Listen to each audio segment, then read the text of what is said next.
প্রিয় ভাইয়েরা, দেশ এখন একটা ক্রান্তিকাল মধ্যে পার হচ্ছে। বিভিন্ন রকম কথাবার্তা উঠছে, বিভ্রান্তি সৃষ্টি হচ্ছে, আন্দোলন হচ্ছে।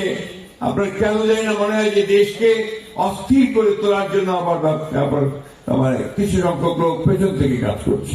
আমাদের এই সময় খুব সাবধান থাকতে হবে যে আমরা যেন আবার কোন অন্ধকার দিকে চলে না যাই। আমাদের সাবধান থাকতে হবে আমরা যেন আবার ভুল করে নিজেদের মধ্যে বিভেদ অনৈক্য সৃষ্টি করে আমরা যেন আবার সেই সমস্ত চক্রান্তকারীদের হাতে না পড়ি, যেখানে আমাদের দেশ আবার ক্ষতিগ্রস্ত হবে, আমরা ক্ষতিগ্রস্ত হব।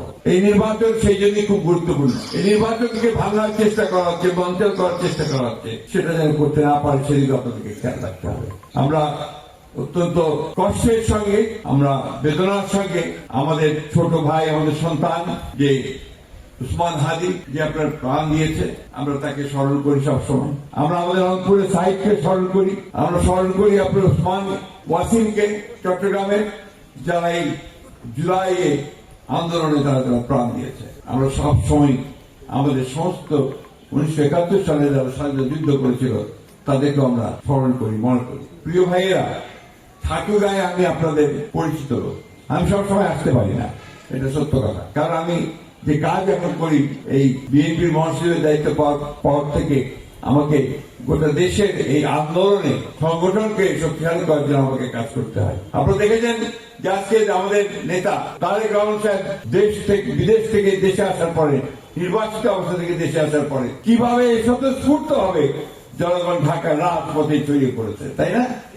এবং সেখানে তিনি যে বক্তব্য রেখেছেন, আমি বিশ্বাস করি আমাদের আলেম উলেমা সবাই সেটাকে পছন্দ করছেন। কিন্তু বারবার ইসলামের কথা বলেছেন, আল্লাহর কথা বলেছেন, মনে আছে আপনাদের নিশ্চয়ই। আমরা কমিটেড, আমরা অঙ্গীকারবদ্ধ এই দেশে আমরা কোরআন ও সুন্নাহর বাইরে কোন আইন আমরা করছি, এটা আমাদের কমিটমেন্ট।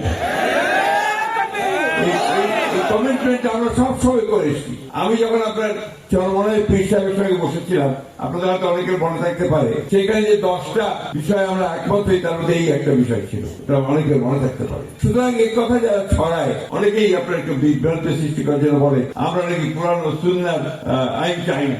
নাউজুবিল্লাহ, আমরা সবসময় কোরআন ও সুন্নাহর মধ্যেই আমরা থাকতে চাই। আমাদের বংশ সেটা, আমাদের রক্তের মধ্যে সেটা। আমরা গর্বিত যে আমি একজন মুসলমান, অত্যন্ত গর্বিত। এই কারণে যে আমরা সত্যের পথে, ন্যায়ের পথে ইসলাম সবসময় আমাদেরকে নিয়ে যায়। ইসলাম শান্তির ধর্ম, আমরা শান্তি চাই। আমরা চাই যে নির্বাচনের মধ্য দিয়ে শান্তি প্রতিষ্ঠিত হোক। আমরা চাই যে এই নির্বাচনের মধ্য দিয়ে একটা নতুন বাংলাদেশ গড়ে উঠুক, যেখানে আমি আমার ইবাদত শান্তিতে করতে পারবো, আমার ধর্ম চর্চা শান্তিতে করতে পারবো, এবং আমার ভবিষ্যৎ বংশধরদের জন্য একটা সুন্দর ভবিষ্যৎ রচনা করতে পারবো।